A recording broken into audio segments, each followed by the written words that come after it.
Hello students, my self आके मलिक। आज से मैं आपको कॉम्प्लेक्स नंबर के जेई एडवांस में जो पिछले 41 ईयर्स में जो क्वेश्चंस आए हैं उनके सॉल्यूशंस को एक्सप्लेन कर रहा हूं।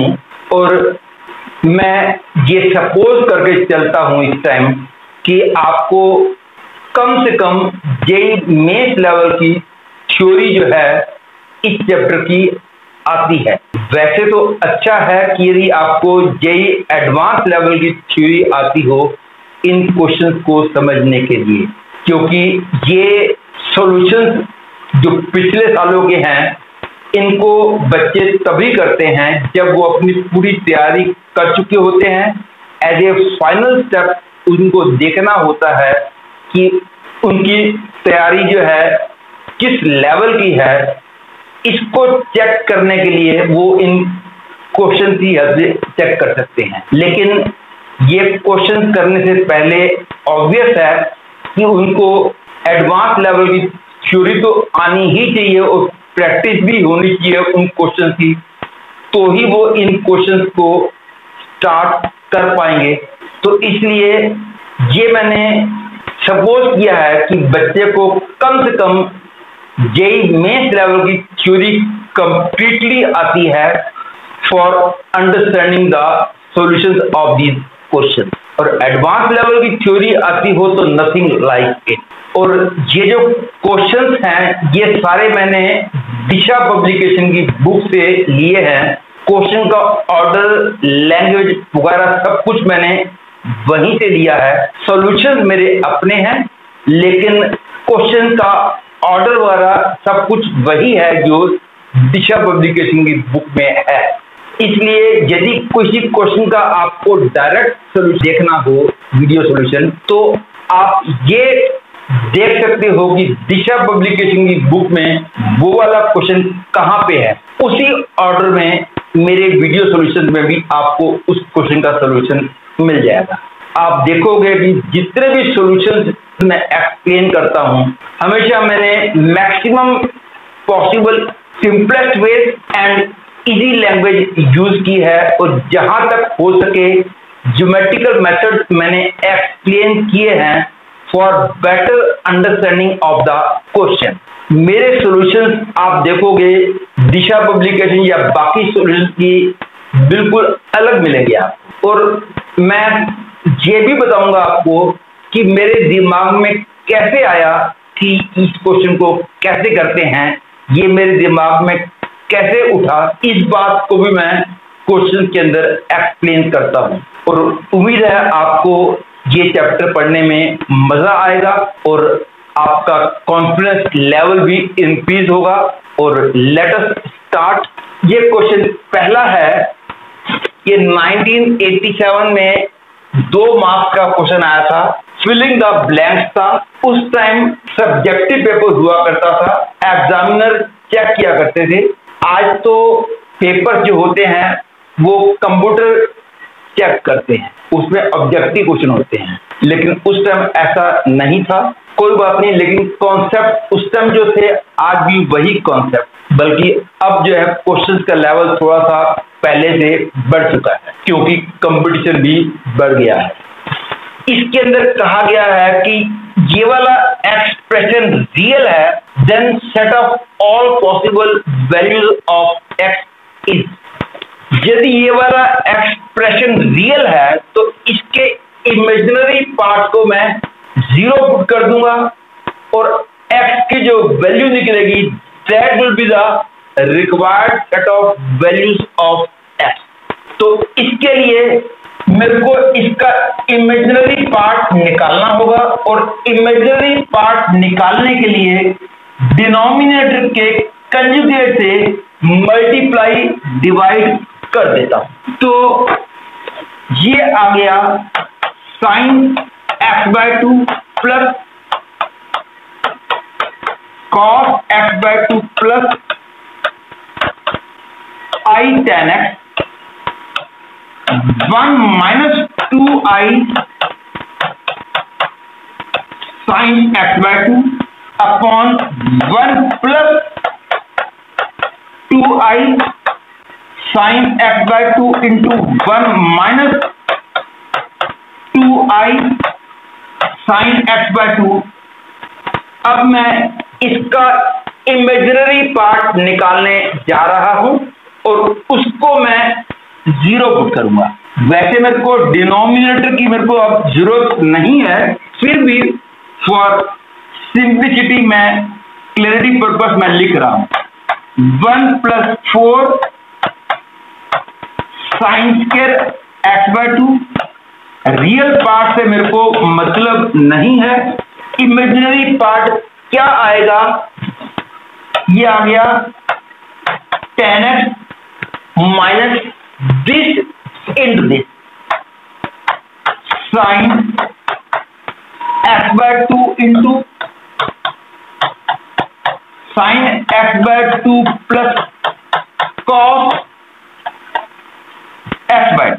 अब इमेजिनरी पार्ट आ जाएगा this thing upon this thing, लेकिन क्योंकि मैं इमेजिनरी पार्ट को 0 पुट करने वाला हूं, तो दिस अपॉन दिस को जब मैं 0 पुट करूंगा तो ये तो राइट साइड में चला जाएगा, तो मेरे को मिलेगा tan x minus 2 sin square x/2 minus equal to 0। That is, I will get minus 1 minus cos x minus sin x equal to 0। अब इन दोनों में से आप sin x कॉमन ले लो, तो बचेगा sin x into 1 by cos x minus 1 minus 1 minus cos x equal to 0। From here I get 1 minus cos x common लेता हूं, तो I get sin x by cos x minus 1 equal to 0। That is 1 minus cos x into equal to 0। That is, I get cos x equal to 1 or tan x equal to 1। और cos x equal to 1 means cos x equal to cos 0, therefore x equal to 2n pi plus minus 0, that is x equal to 2n, and tan x equal to 1 means tan pi by 4 x equal to n pi plus pi by 4। ध्यान रखना यहां पे n use किया है, तो यहां पे n use नहीं करते हमेशा, क्योंकि ये अलग इक्वेशन है, ये अलग इक्वेशन है। n and m should be different integer, इसलिए यहां भी n बिलोंग्स टू i लिखेंगे, यहां लिखेंगे m बिलोंग्स टू i। तो all the solutions are given by this and this where n and m are integer। इस question में कहा गया है कि for any two complex numbers z1 and z2 and any real number a and b, this is to be simplified। तो directly formula आपको पता होना चाहिए, mod of z1 plus z2 whole square is mod z1 square plus mod z2 square minus z1 z2 bar minus z2 z1 bar। ये formula पता होना चाहिए। इसी तरह से एक फॉर्मूला और भी है, Z1 minus Z2 whole square equal to mod Z1 square plus mod Z2 square minus Z1 Z2 bar minus Z2 Z1 bar. ये भी फॉर्मूला पता होना चाहिए। प्लस है तो यहां दोनों जगह प्लस आएगा, माइनस है तो यहां दोनों जगह माइनस आएगा। एक बार Z1 अकेला Z2 का बार, फिर Z2 अकेला Z1 का बार, यही बात दूसरे में भी है। इसी बात को मैं यूज करूंगा to find the simplified form of that. ये आ गया AZ1 minus B whole square, that is mod of AZ1 square plus mod of BZ2 square minus AZ1 BZ2 whole बार।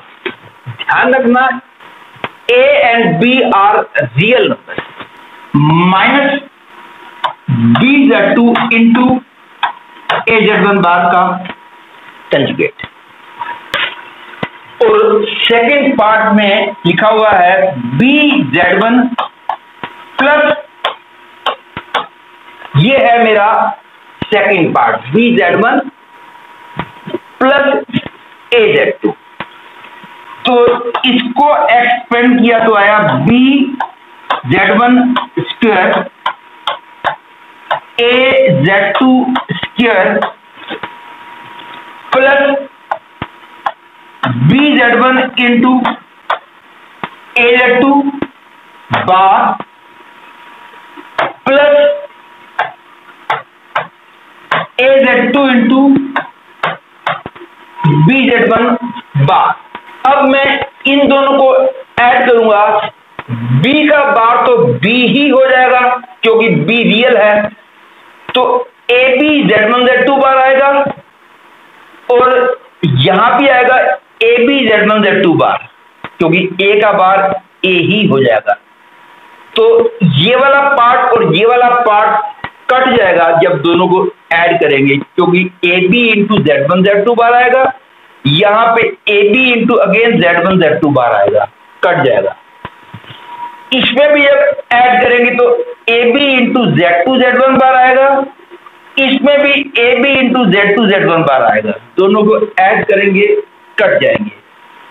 तो दोनों को ऐड किया तो I get A square into mod Z1 square plus B square into mod Z2 square, ये plus ये वाला expression यहां है और ये वाला एक्सप्रेशन यहां है, plus B square into mod Z1 square plus A square into mod Z2 square. ये बन गया A स्क्वायर और B स्क्वायर। यहां से मैं mod of Z1 square common लेता हूं तो A square plus B square आ गया। यहां से मैं मॉड Z2 स्क्वायर कॉमन लेता हूं तो A स्क्वायर प्लस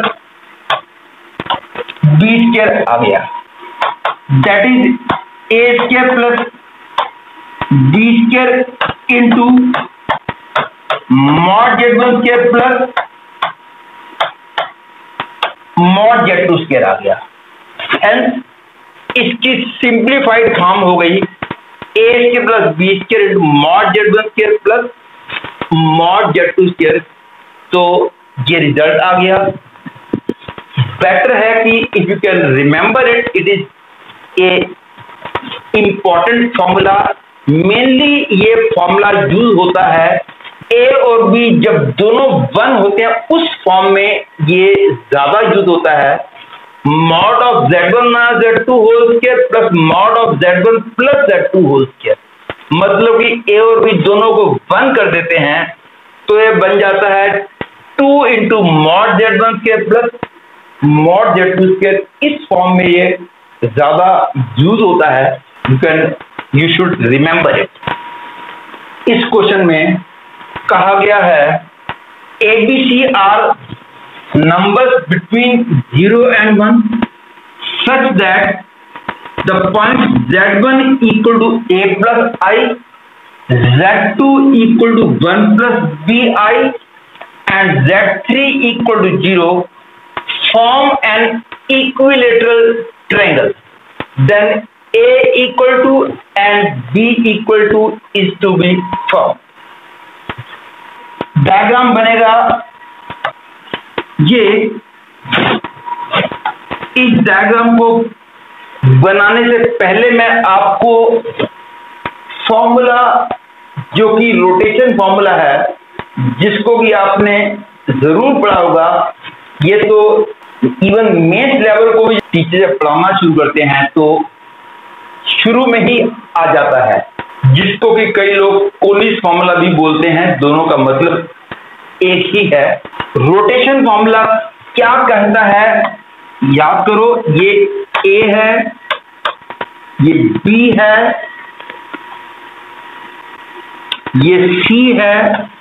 यदि amount of rotation in anti clockwise direction theta है, लेंथ सेम है, लेंथ डिफरेंट भी हो सकती है, उसके लिए थोड़ा सा एक्सटेंड करना पड़ता है फॉर्मूले को। प्रेजेंट रिक्वायरमेंट है कि AC और AB की लेंथ बराबर है, तो final vector is always equal to initial vector into cos theta plus i sine theta into 1 आता है। 1 इसलिए क्योंकि यहाँ पे final length upon initial length आया करती है, और दोनों की लेंथ बराबर है, तो यहाँ पे 1 आएगा, क्योंकि final length upon initial length will be 1। अब यहाँ का fx Z1 है, यहाँ का fx Z2 है, यहाँ का fx Z3 है, तो Z3 minus Z1 will be equal to Z2 minus Z1 into cos theta plus i sine theta into 1। अब Z1 पता हो, Z2 पता हो, अमाउंट ऑफ रोटेशन पता हो, तो Z3 इस फॉर्मूले से निकाला जा सकता है। This is the formula if rotation is done in anti clockwise direction. यदि रोटेशन क्लॉकवाइज डायरेक्शन में होती है तो थीटा की जगह आंसर में एंगल जो है वो नेगेटिव होता है। ये सारी बातें आपको पता जरूर होगी। यदि ये वाला फॉर्मूला भी नहीं पता तो आप यहीं पे रुक जाओ, आपको अभी एडवांस लेवल के सॉल्यूशंस को करने की जरूरत नहीं है। पहले आप अपनी थ्योरी स्ट्रॉन्ग कीजिए। ये क्लियर है। यहाँ पे क्योंकि A और B की वैल्यू 0 और 1 के बीच में है, इसलिए Z1 ऊपर होगा और Z2 नीचे होगा। क्यों? आप देख सकते हो, ये है 1 प्लस BI, ये है A प्लस I। यहां का x कोऑर्डिनेट 1 है, तो Z1 का x कोऑर्डिनेट ऑटोमेटिकली 1 से कम होगा, इसलिए ये डायग्राम ठीक है। यदि Z1 को यहां बना दूं, Z2 को यहां बना दूं, वो रॉन्ग डायग्राम हो जाएगा। क्योंकि ध्यान देने वाली बात यह है, A और B दोनों की वैल्यू 0 और 1 के बीच में है, तो यहां का y कोऑर्डिनेट 1 है, तो यहां का y कोऑर्डिनेट ऑटोमेटिकली 1 से कम होगा। Therefore this is the correct diagram. ये एंगल होगा 60 डिग्री। ये वाला पॉइंट मान लिया B है, ये वाला पॉइंट A है। अब क्योंकि ट्रायंगल इक्विलेटरल है, इसलिए ये लेंथ तो इसके बराबर जरूर होगी, और इसकी लेंथ होगी a² + 1 अंडर द रूट इसकी लेंथ होगी 1 plus B square under the root, that is A square equal to B square, that is I get A equal to B. मैंने A equal to plus minus B नहीं बोला क्योंकि ए और B दोनों positive हैं, ये हम देख चुके हैं क्योंकि 0 और 1 के बीच में कहा गया है। अब एक रिलेशन ए और बी में आ चुका है, दूसरा रिलेशन अगेन वही रोटेशन फॉर्मूला से आएगा। O A will be equal to O B into cos 60 plus I sin 60, that is a plus I minus 0 equal to 1 plus bi minus 0 into 1 by 2 into I into root 3 by 2. That is I get a plus I equal to 1 by 2 plus root 3 by 2 b and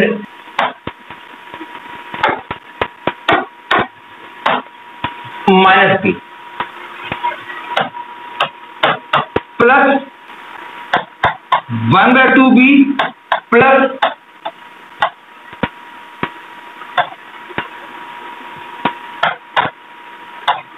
into I equating imaginary part, I get 1 equal to b by 2 plus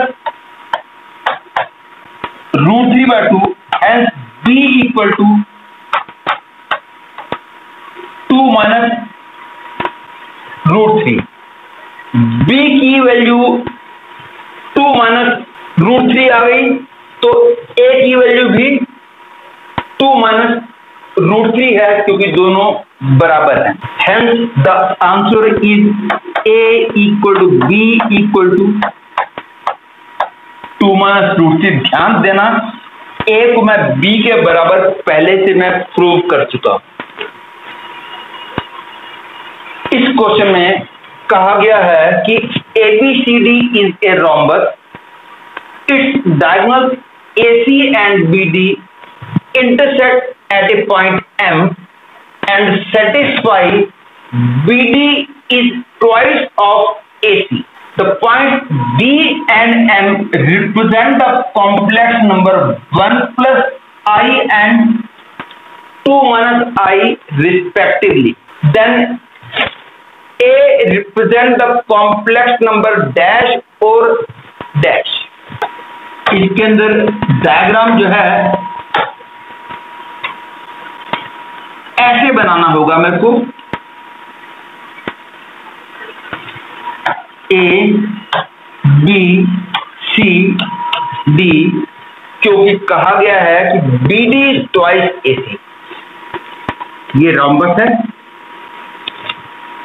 और ये length इस length की double भी दे रखी है और rhombus है इसलिए एंगल तो 90 आएगा।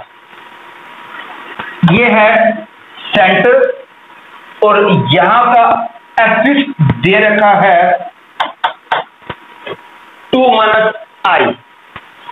डी पॉइंट का एक्सिस दे रखा है 1 प्लस आई। तो ए पॉइंट का एक्सिस क्या होगा? अभी ये नहीं पता कि ए सी में से ए यहां है, सी यहां है या ए यहां है, सी यहां है, ये अभी नहीं पता। हमको दोनों पॉसिबिलिटी लेके चलनी हो। सपोज ए इस तरफ है, ये एंगल है 90। हम जानते हैं क्योंकि ए निकालना चाहते हैं तो एम ए वेक्टर को मैं लेफ्ट साइड में रखूंगा, डी और एम पता है इसलिए इन दोनों को मिलाने वाले वेक्टर को राइट साइड में रखूंगा। क्या आएगा? M A vector is equal to M D vector into, आप देखिए ये है इनिशियल, ये है फाइनल, तो डायरेक्शन कौन सी है, ये एंटी क्लॉकवाइज, इसलिए cos 90 plus I sin 90, final length M A है, इनिशियल लेंथ एम डी है, तो final length upon initial length हो गया 1/2, इसलिए यहां पे 1/2 आएगा। आपको रोटेशन फॉर्मूला याद हुआ, दैट इज नाउ यहां का एफ जेड बोल रहा हूं मैं, तो z minus 2 minus i equal to f of d is 1 plus i minus f of m 2 minus i, cos 90 0 sin 90 1 into i into 1/2, तो z की वैल्यू आ गई 2 minus i plus i into -1 plus 2i by 2, that is z is equal to 1 minus 3/2i। अब इसके बाद, क्योंकि ये तो पता नहीं था कि a इधर है या इधर है, यदि a यहां पे होगा तो हमको एंगल ऑफ रोटेशन जो है वो -90 यूज करना होगा, मतलब कि ए यदि वहां पे होगा जहां पे इस टाइम सी लिखा हुआ है, सी पॉइंट का एफ यदि मैं निकाल लेता हूं, that will be the other possible value of F of A, और सी पॉइंट का एफ निकालने के लिए बस 90 की जगह -90 यूज कर सकते हैं, लेकिन और भी ज्यादा आसान होगा, क्योंकि यहां का एफ मिल गया है, यहां का एफ पता ही है, तो यहां का एफ यदि मैं z डैश बोलता हूं तो z plus z dash by 2 equal to 2 minus i, इसके अंदर z प्लस z डैश बन गया 4 माइनस 2i, इसके अंदर z की वैल्यू 1 माइनस 3/2i रख दो तो z डैश की वैल्यू आ जाएगी, that is the other possible value of F of A. इस क्वेश्चन में कहा गया है कि vertices of an equilateral triangle are inscribed in the circle mod z equal to 2, mod z equal to 2 is this circle with center 0 0 radius 2, z1 is somewhere here, fx is 1 plus I √3 and हमको z2 और z3 का F निकालना है, triangle is equilateral.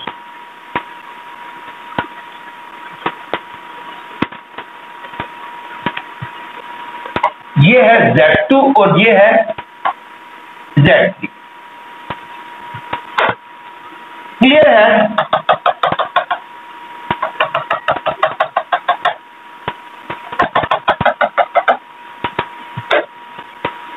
ये वाला angle और ये वाला एंगल तीनों 120 होंगे। ध्यान देना, ये ट्रायंगल इक्विलेटरल दे रखा है।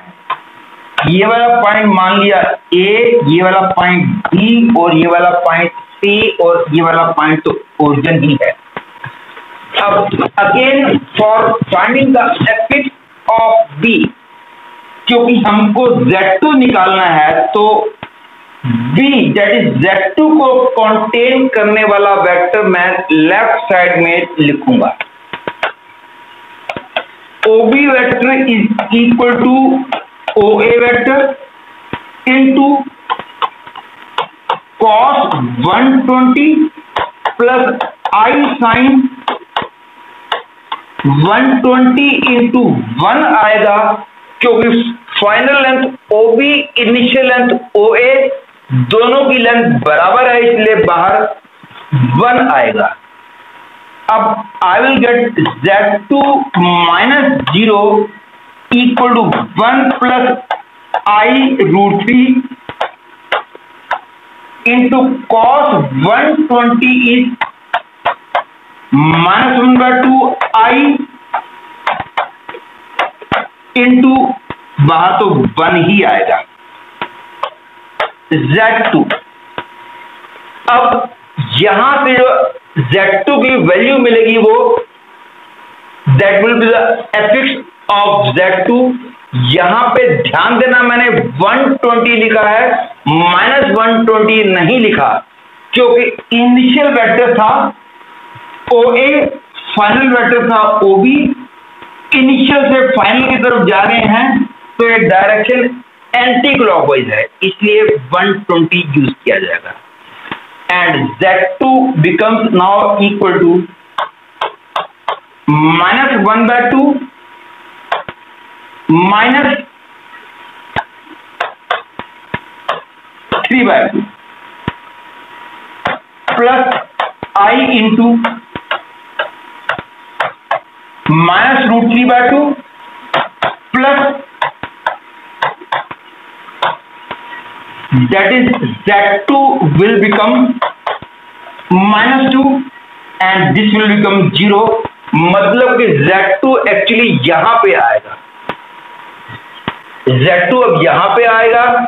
सिमिलरली Z3 निकालने के लिए बस यहां पे 120 की जगह -120 यूज किया जाएगा, तो Z3 की वैल्यू आ जाएगी 1 प्लस I√3, क्योंकि यहां पे मैं -120 यूज करूंगा तो आएगा -1/2 माइनस I√3/2।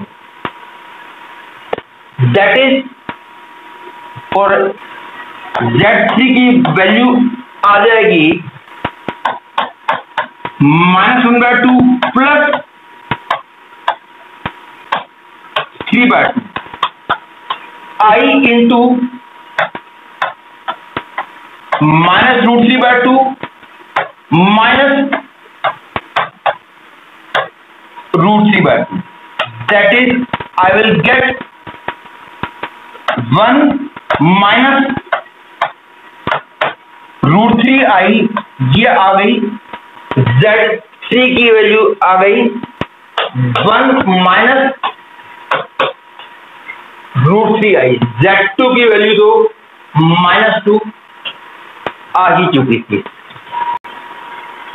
इस क्वेश्चन में कहा गया है कि value of the expression this where omega is an imaginary cube root of unity. तो इसकी वैल्यू निकालनी है, तो ओमेगा क्योंकि क्यूब रूट ऑफ यूनिटी है और हम जानते हैं यदि omega cube root of unity को रिप्रेजेंट कर रहा हो तो 1 plus omega plus omega square 0 होता है और ओमेगा क्यूब 1 होता है। ये दोनों बातें आपको पता होनी चाहिए। अब मैं इस गिवन एक्सप्रेशन को लिख सकता हूं R-1 into r minus omega into r minus omega square, r varies from 2 to n। इस गिवन एक्सप्रेशन को ऐसे लिख सकते हैं, और आपको पता होगा कि x cube minus y cube is x minus y into x minus y omega into x minus y omega square. ये वाला फॉर्मूला आपको पता होगा, इस फॉर्मूले का मैं यूज करूंगा। This is equal to r cube minus 1 cube r varies from 1 to n। इसको मैं r is equal to 1 to n r cube minus 1 cube लिख सकता हूं, क्योंकि r इक्वल टू 1 के लिए ये 0 बन जाता है, और क्योंकि ये r इक्वल टू 1 के लिए 0 बन जाता है, तो इसलिए ये और ये सेम हुए। लेकिन लिखने का फायदा ये है कि हमारे लिए फॉर्मूला बन जाता है। ये बन गया r equal to 1 to n r cube, r equal to 1 to n 1 cube, and this is equal to 1 cube plus 2 cube 3 cube up to n cube minus 1 1 1 n times.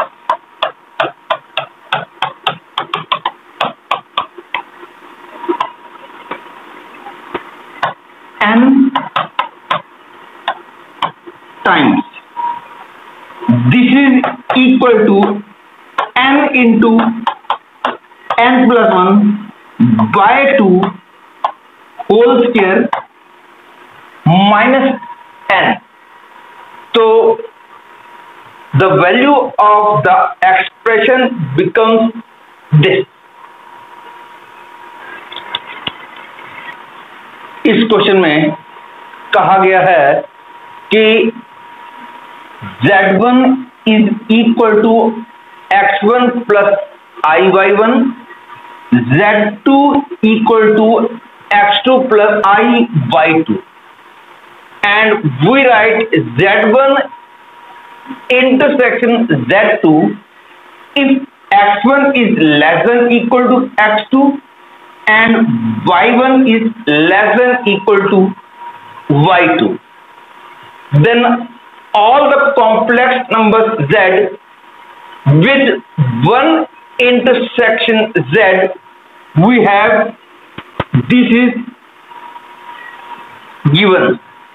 तो चेक करना है कि ट्रू है या false.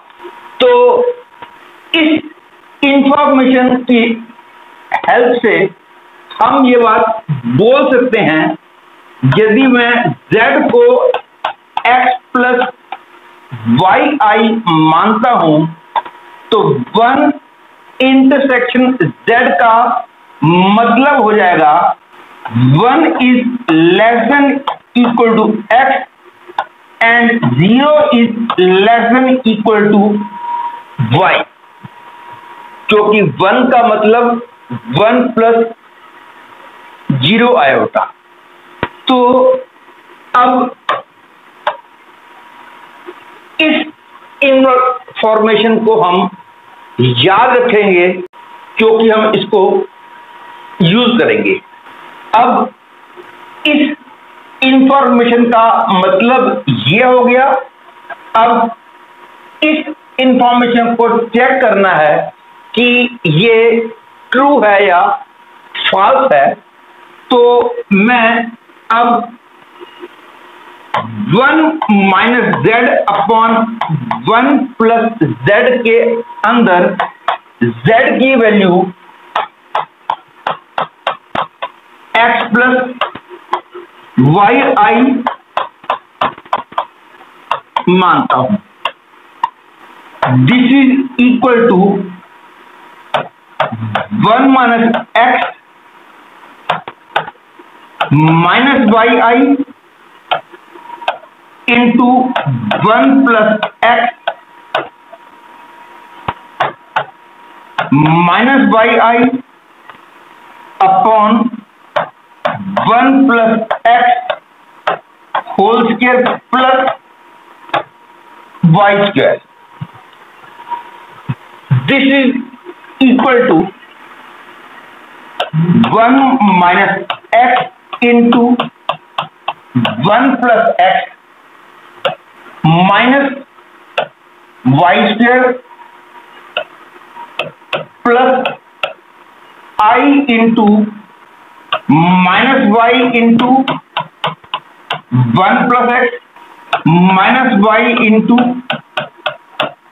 1 minus x whole upon 1 plus x whole square plus y square. This is equal to 1 minus x square minus y square plus i into minus 2y upon 1 plus x whole square plus y square and इसकी value ये आ चुकी है। तो this will be true if 1 minus x square minus y square upon 1 plus x whole square plus y square is less than equal to 0 and minus 2y upon 1 plus x whole square plus y square is also less than or equal to 0. This implies that x square plus y square is greater than or equal to 1 and y is greater than or equal to 0. ये true होगा यदि ये true होगा, ये true होगा यदि ये true होगा और ये ट्रू जरूर होगा क्योंकि हमने 1 इंटरसेक्शन z से ये इंफॉर्मेशन ले ली है कि 1 is less than equal to x and 0 is less than equal to y। That is x क्योंकि 1 से बड़ा है और y greater than equal to 0 है, इसलिए ये भी ट्रू हो गया और ये भी ट्रू हो गया। Hence I can say we have this is true। इस क्वेश्चन में कहा गया है कि complex numbers z1, z2 and z3 represent the vertices of an equilateral triangle such that mod of z1 is equal to mod of z2 is equal to mod of z3। then z1 पर z2 plus z3 equal to 0 होगा, तो ये बात true है, ये false है। तो इसको चेक करने के लिए, क्योंकि z1, z2, z3 are forming the vertices of an equilateral triangle and mod of Z1 is equal to mod of Z2 is equal to mod of Z3 है, तो इसका मतलब ये हो गया कि Z1, Z2, Z3 तीनों का ओरिजिन से डिस्टेंस सेम है। मतलब कि Z1 यहां कहीं है, Z2 यहां कहीं है, Z3 यहां कहीं है। The circumcentre of this triangle is at origin, क्योंकि mod Z1 is equal to mod Z2 is equal to mod Z3 का मतलब इन तीनों का ओरिजिन से डिस्टेंस सेम है, और वर्टिसेस का जिस पॉइंट से डिस्टेंस सेम होता है उस पॉइंट को बोलते हैं सर्कम सेंटर ऑफ ट्रायंगल। अब क्योंकि ट्रायंगल इक्विलैटरल है, तो इसलिए यदि ये सर्कम सेंटर है तो सेंट्रॉइड भी यही हुआ। सर्कम सेंटर और सेंट्रॉइड एक ही जगह पे हैं। अब इसका मतलब यह हो गया कि ये सेंट्रॉइड भी है। अब ये सेंट्रॉइड है तो Z1 plus Z2 plus Z3 by 3 will be 0, क्योंकि ये सेंट्रॉइड का फॉर्मूला है और centroid is same as circumcenter and circumcenter is 0, इसलिए इसको मैंने 0 के बराबर रख दिया। That is I get Z1 plus Z2 plus Z3 equal to 0, hence this is true। इस क्वेश्चन में कहा गया है कि cube root of unity are 1 omega omega square, then roots of this equation निकालने हैं। ये हमको पता है कि 1 to the power 1/3 की वैल्यू 1 ओमेगा और ओमेगा स्क्वायर होती है, तो 8 to the power 1/3 की वैल्यू ऑटोमेटिकली 2 ओमेगा और 2 ओमेगा स्क्वायर हो जाएगी। तो इसलिए अब इसको यूज करते हुए x-1 cube plus 8 equal to 0 implies that x minus 1 cube equal to minus 8, that is x minus 1 minus 8 to the power 1/3, that is x minus 1 equal to minus 2 omega minus 2 omega square, that is x की वैल्यू आ गई -1 minus 2 omega 1 minus 2 omega square, hence the second choice becomes the correct choice। इस question में कहा गया है कि smallest positive integer n for which this is true is correct choice निकालनी है। एक्चुअली ये बात ध्यान रख लो, बहुत यूजफुल बात है छोटी सी बात लेकिन यूजफुल है। 1 प्लस आई स्क्वायर जो है वो 2i होता है, क्योंकि ओपन करेंगे तो 1 square plus i square cut जाएगा, केवल 2i आएगा। इसी तरह से 1 minus i whole square equal to minus 2i होता है। अब इसमें मैं यूज करता हूं ये 1 plus i upon 1 minus i to the power n is 1 plus i upon 1 minus i into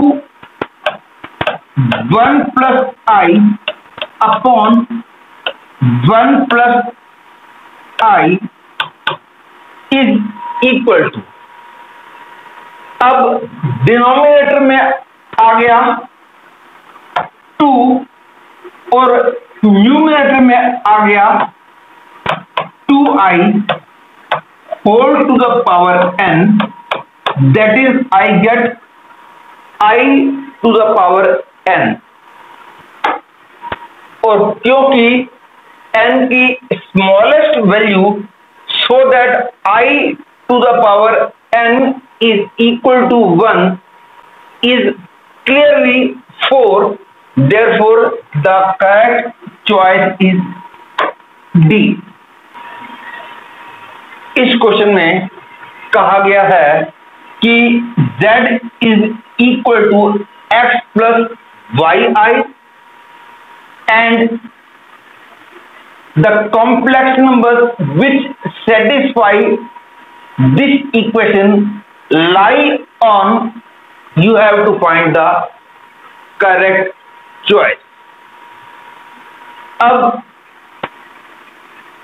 इस क्वेश्चन को ज्यादातर सारी बुक्स में मैथमेटिकली किया गया है, जो कि थोड़ा सा लेंथी भी है और उसमें कॉन्सेप्ट की क्लैरिटी भी नहीं आती। यदि मैं इसको ज्योमेट्रिकली करता हूं तो कॉन्सेप्ट भी आपके स्ट्रांग बनेंगे और छोटा भी बढ़ेगा आपको ये वाला भी। मैं इसको ज्योमेट्रिकली कर रहा हूं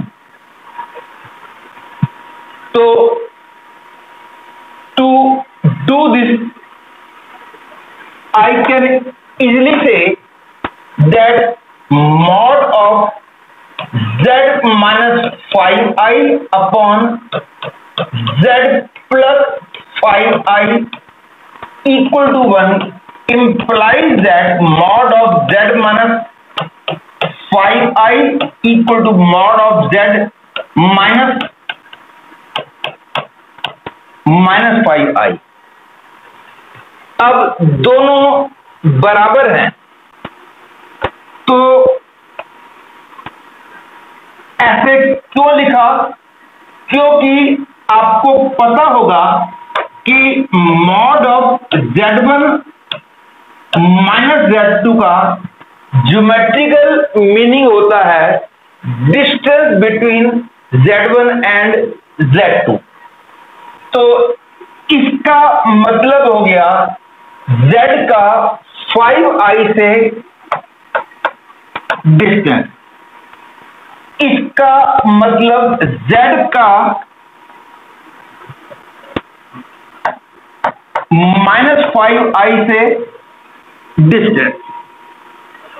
अब z का इन दोनों से डिस्टेंस बराबर है तो z lies anywhere on x axis, क्योंकि x एक्सिस इसका परपेंडिकुलर बाइसेक्टर है और परपेंडिकुलर बाइसेक्टर पे कोई भी पॉइंट ले लिया जाए, ये डिस्टेंस और ये डिस्टेंस बराबर आते हैं, तो इसका मतलब ये हो गया z lies anywhere on x axis, therefore the correct choice becomes A।